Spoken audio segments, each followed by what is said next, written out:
आपण एक Oreo biscuit घेतलेला आहे, अमूल बटर घेतलेला आहे, हा आहे बेकिंग सोडा, हे चॉकलेट सिरप। बनवण्यासाठी बिस्किट आणि क्रीम सेपरेट करणार आहोत। आता आपण ग्राइंड करून घेऊयात। तर आता आपण हे मिक्सचर एका भांड्यामध्ये काढून घेऊयात। तर आता आपण ह्यामध्ये दूध टाकून घेऊयात। आपण त्याला मिक्स करून घेऊयात।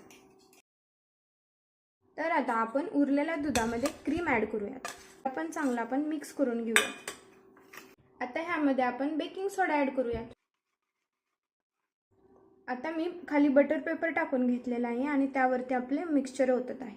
त्याच्यामध्ये आपण मीठ टाकून घेऊयात आणि हे आपण ठेवून देऊयात। काही झाकण मारूयात। चला आता अशा तऱ्हेने आपला केक बेक झालेला आहे। आपण ह्याला डेकोर करून घेऊयात।